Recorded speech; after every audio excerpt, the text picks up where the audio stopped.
If you ask a European to name a classic car, they'll probably mention a Ferrari, a Porsche, or a Mini Cooper. They're icons, yes, but they're only half the story. While the old continent was perfecting elegance and refinement, across the Atlantic, in the land of tango, tequila, and the jungle, a breed of car was born that Europe never knew. Machines forged by necessity, ingenuity, and a passion that knows no borders or established rules.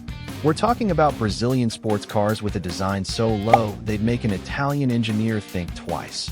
Mexican muscle cars that kept the roar of the V8 alive when the rest of the world had written it off. And Chilean or Colombian utility vehicles capable of climbing where a tank would give up. Today we're going to shatter the myth that the best cars were only made in Detroit or Stuttgart. Today we celebrate Latin pride and ingenuity. Get ready, because these are 10 cars that are absolute legends in Latin America. Before we begin, don't forget to like, subscribe, and turn on notifications to stay up to date on everything happening in this lovely community. If there's one car that embodies the ultimate pride of Argentine engineering, it's the ingenuity Torino. To a European, it might simply seem like a sedan with a refined design, but to a Latin American, it's the gladiator that brought the old continent to its knees. Although its base came from an American Rambler, the Torino was redesigned in Italy by the legendary Pininfarina, achieving an aesthetic that blended European elegance with the aggression of a muscle car. But its true soul was forged in the green hell of the Nürburgring in 1969. In a feat still recounted with tears in the eyes, 3 Torinos manufactured in Argentina traveled to Germany to face the most prestigious brands in the world in the 84 hours of Nürburgring. Against all odds, and under the direction of the legendary Juan Manuel Fangio, the number 3 Torino finished the race as the vehicle that completed the most laps in the entire competition, surpassing Porsche, Mercedes-Benz, and Lancia. Its 6-cylinder, 3-carburetor Tornado engine wasn't just powerful, it was indestructible. Although a technical penalty prevented it from taking the official trophy, the whole world understood that day that a superior car had been built in Argentina. The Torino is more than just metal and gasoline.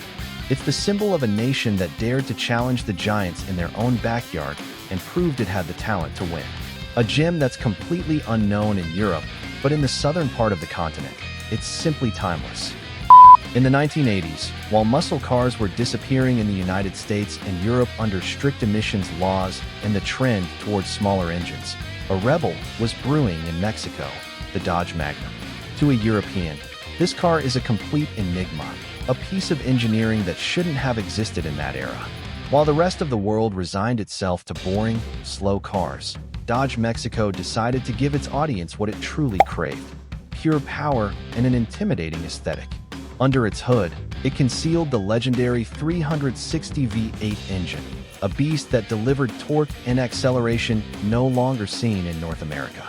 But what truly gave it its movie car aura were its hidden headlights and muscular lines, which made it look like a genuine interceptor ready to dominate the highways. It was the last great roar of high-performance V8s before computer technology and electronic fuel injection changed everything. The Mexican Magnum wasn't just a fast car, it was a declaration of mechanical independence. It was the vehicle that kept the Mopar spirit alive when everyone else had given up. In Europe, no one would believe that in 1982 you could go to a dealership in Mexico City and drive away an AV8 monster with this level of aggression. A legend etched into Mexican asphalt, it's now a treasure for any collector who knows how to appreciate true power.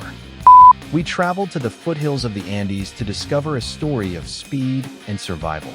The Datsun 240Z, the king of the Inca Trail. If you show this car to a European, they'll picture a perfectly paved racetrack or a drive along the French Riviera.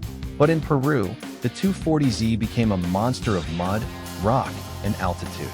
This legend was forged in South America's toughest race, the Inca Trail.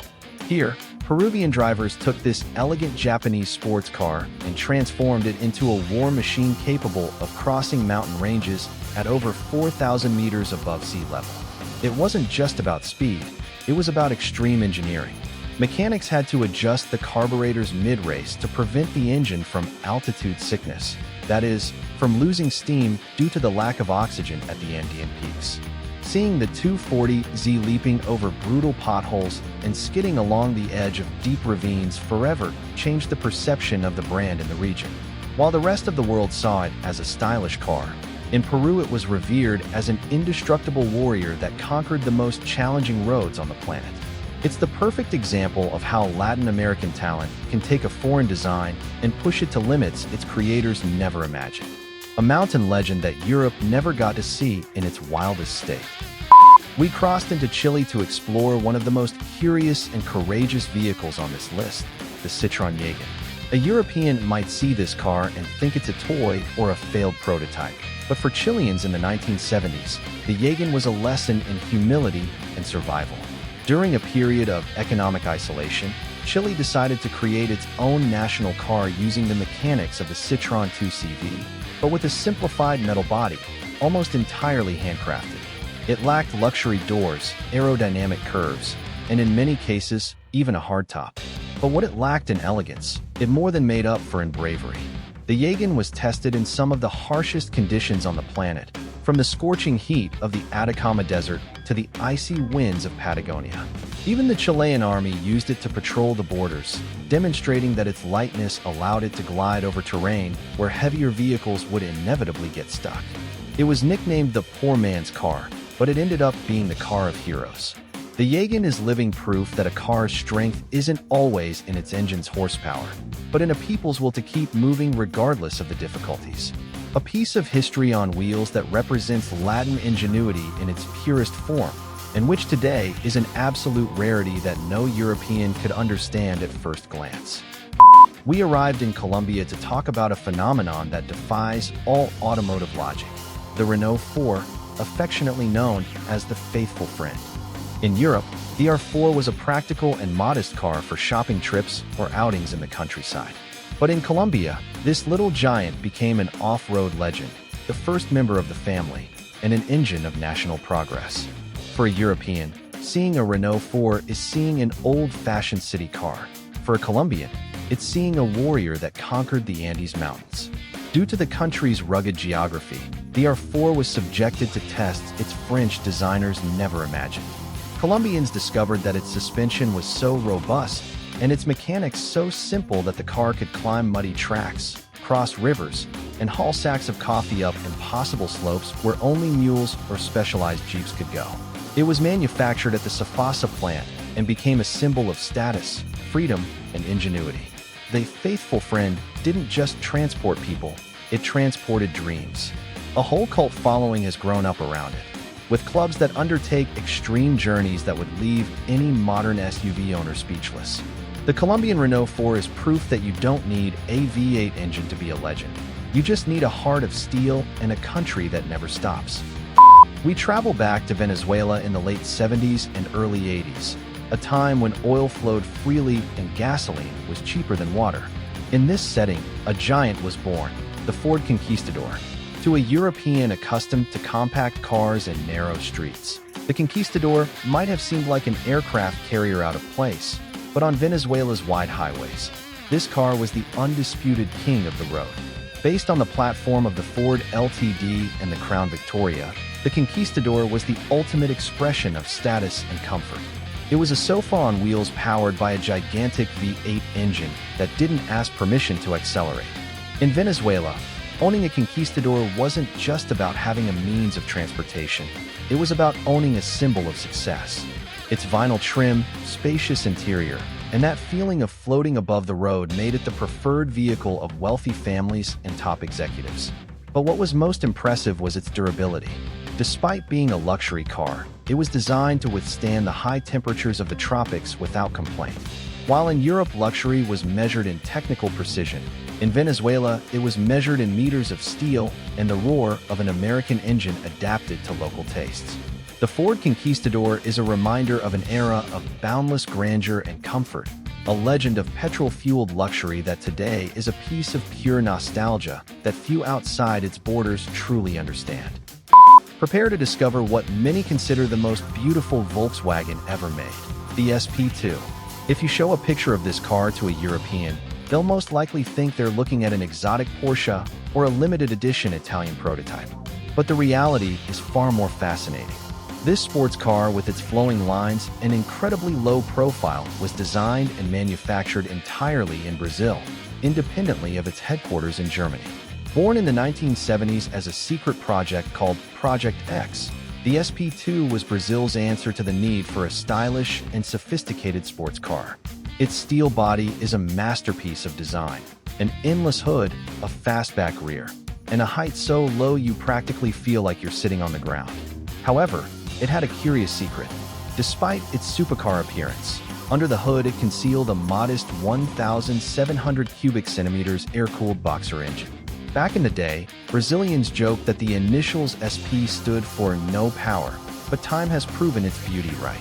Today, the SP2 is one of the most coveted collector's items in the world. Collectors in Europe and the United States are desperate to import the few remaining units in Brazil, amazed at how a Latin American design team managed to create something so elegant and timeless with such simple mechanics. It's the perfect example that Latin American design has nothing to envy from the best houses in Turin or Stuttgart. If you thought the SP2 was the only Brazilian gem, get ready to meet the grandfather of all sports cars from the South American giant, the Willys Interlagos. To a European, this car might look like a French Alpine A108, and they wouldn't be entirely wrong, but its history is purely Latin American. The Interlagos was the first sports car manufactured in Brazil, born from a collaboration that allowed Brazilians to produce their own version of this fiberglass legend. Its name is a tribute to the mythical São Paulo racetrack, and it was well-deserved. While Alpines dominated rallies in Europe, in Brazil, Interlagos became the training ground for some of the greatest drivers in history. It was in the seats of this small, lightweight racing car that a young Emerson Fittipaldi began to hone the talent that would lead him to become a Formula One world champion. It was a car designed for speed, with an agility that made it unbeatable on the local circuits. What makes the Interlagos special is that it wasn't just a copy. It was proof that Brazil had the technical capacity to produce high-performance cars to international standards. Its lightweight body and incredibly low center of gravity made it razor-sharp on the asphalt. In Europe, the Alpine is a sacred icon, but the Interlagos is the national hero that taught Brazil how to race. An elegant, fast machine with a historical significance that very few outside of South America are aware of. 9. Here we enter the realm of brute force and heavy-duty work with the Aero Carpati, known in Argentina as the Baquiano.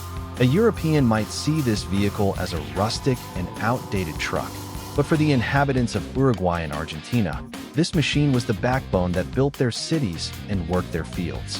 Based on robust designs from Eastern Europe, but adapted, assembled, and in many cases, extensively modified in the Southern Cone, the Carpati was the definition of indestructible. It had no luxuries, no air conditioning, and its steering was so heavy that driving it was a real workout. But it had something that modern vehicles envy, a load capacity and resistance to abuse that bordered on the impossible. In Uruguay and Argentina, the Baquiano became the inseparable companion of delivery drivers, construction workers, and farmers. It was the vehicle that wouldn't stop for mud, snow, or rocky roads. Its mechanics were so basic that any village blacksmith could keep it running with simple tools. In an era of closed borders and limited resources, the Carpati proved that true Latin American strength lay in endurance. It's a legend of sweat and effort that survives today in many corners of the world as a rusty but proud testament to an era when cars were built to last 1,000 years. We close our list in Uruguay, a small country in terms of territory, but a giant in automotive ingenuity, to learn about the Grummet sport. If a European saw this car today, they would swear they were looking at a handcrafted British sports car from the 1970s, like a Lotus or a TVR. But the reality is that the Grummet is the result of pure Uruguayan creativity, designed to overcome the high import costs of the time. What makes the Grummet sport a legend is its construction. The Uruguayans took the reliable mechanics of Chevrolet and Opel and dressed them in a lightweight, aerodynamic, and strikingly beautiful fiberglass body. It was a brilliant solution. By not using steel, the car was not only easier to manufacture locally, but it was also immune to corrosion and extremely agile thanks to its low weight. The Grummet wasn't just a pretty car, it was a real sports car you could drive every day. It became a symbol of pride for Uruguay, proving that you didn't need a mega factory in Detroit or Stuttgart to create a car that turned heads on the street. Today, seeing a Grummet Sport is like seeing a mechanical unicorn, an independent design that defied major corporations and remains Uruguayan automotive history's best-kept secret. A legend that demonstrates that in Latin America, where resources are scarce, talent abounds. From the Andean peaks to the beaches of Brazil and the avenues of Mexico City, these machines prove one thing: the passion for engines knows no language or origin.